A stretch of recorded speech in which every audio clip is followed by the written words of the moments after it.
So in this video, we'll be learning about what a thermometer is. A thermometer tells the temperature.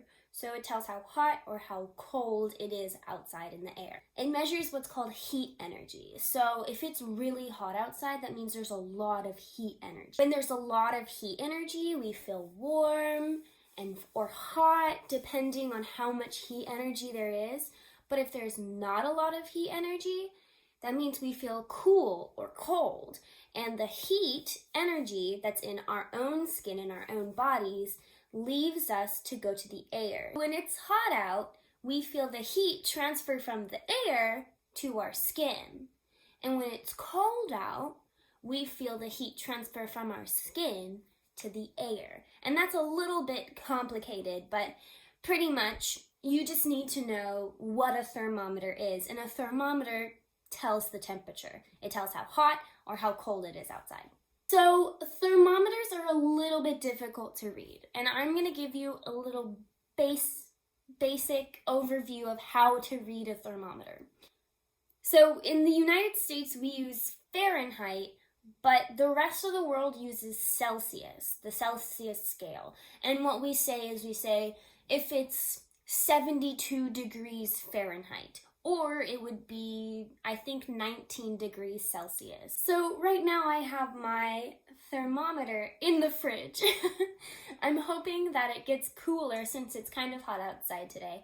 I'm hoping that it gets cooler so you can see just how low the thermometer can go. And maybe we can figure out how cold my fridge is. I'm also going to be showing you a different thermometer that's outside.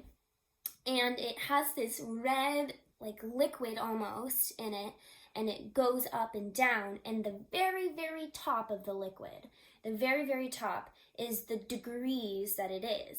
And there's on two sides, there's Fahrenheit and there's Celsius. So we want to make sure that we're a little bit familiar with the Fahrenheit and Celsius so that we can better say, oh, it's 72 degrees Fahrenheit and not 72 degrees Celsius, because that would be very, very hot. So come with me. We're gonna go check on my thermometer that's in the refrigerator.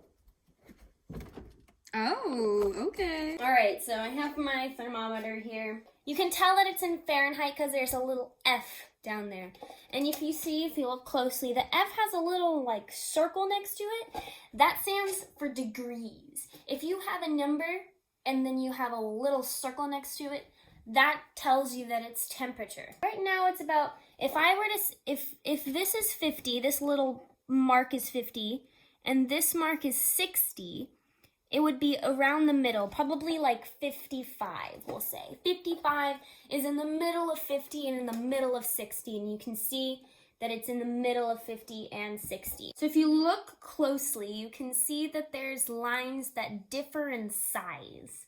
So the 30 up at the top here has a really thick line. And if you go over a little bit, you see that this line is a bit thicker. That's the 40 is also a thick line. And you can see, as time goes on, because I'm recording this video, it's getting hotter because the thermometer is getting used to the air that's here and not in the refrigerator. So now it's straight at 60. Now it's saying that it's 60. And we're going to check in a few minutes to see if this changes. And then I have a really cool thermometer that actually was passed down to my mom by my grandma. So it's kind of like a family thermometer. I have a family thermometer. All right. This is the family thermometer. Basically what happens with this one is there's little balls and they each have a different temperature. If you look really closely, you can see the numbers. Basically, the one that's on the bottom, not the one that's all the way down here, but the one that's at the bottom right here is the one that it's actually the temperature. And these go by twos: 64, 66, 68, 70, 72, 74, and 76. This scale only goes from 64 to 76. I also have a really big surprise for you. A few videos ago, we did like a soda machine type thing to see how air interacts with water. And unfortunately, the canisters full of air, full of carbon dioxide, didn't work. They were empty. So we got new ones.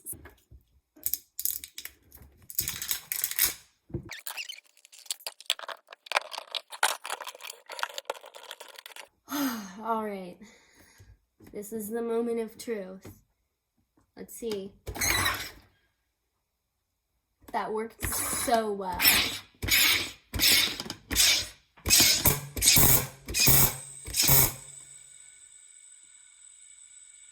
Okay, ready? Yeah! Now you see this water soda. So this is water that's been saturated with air. This is just regular water. You can see the difference is this one has bubbles in it. And even if I shake it, it always has bubbles, and watch. It's like a Coke can. So I'm going to show you another way that air can interact with water. So the reason that this became saturated with the air is because it was closed tight, and this was pushing into the water. So here, this isn't closed tight, this is an open container, and here I have a straw.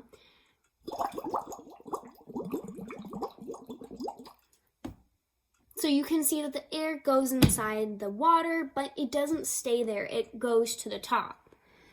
So yeah, 2 ways that air interacts with water. And you know what? We might just do this one again because that was so fun. So I have this one already. See the difference? All right, ready? I love it. 2 sodas. So let's check in on our thermometer again, see where it's at. So you can see that it's gotten a little bit hotter. It used to be right at 55, right in between the 50 and the 60, but now it's closer to the 70. You see that the 70 has that thick mark, so you know that that's where the 70 is pointing. So if you look, it's probably about at like 68, maybe 69, because it's one line below the 70. Okay, for your assignment this week, what I want you to do, grab a piece of paper and ask your parents what the temperature is. Ask them to show you how they know, where they found out, and then I want you to write it. So the temperature at my house says it's 70, and we also see here that it says 70. I'm gonna write 70. So I've written 70 because it's 70 at my house. But remember earlier, we have to write a little circle next to the 0. And it has to be smaller than the number. So it's 70 with a little tiny circle up at the top. If it was maybe like 68, you would do it like this. Make sure that it's smaller than the numbers that are beside it. So go ahead and write the temperature that it is at your house and then send it to me.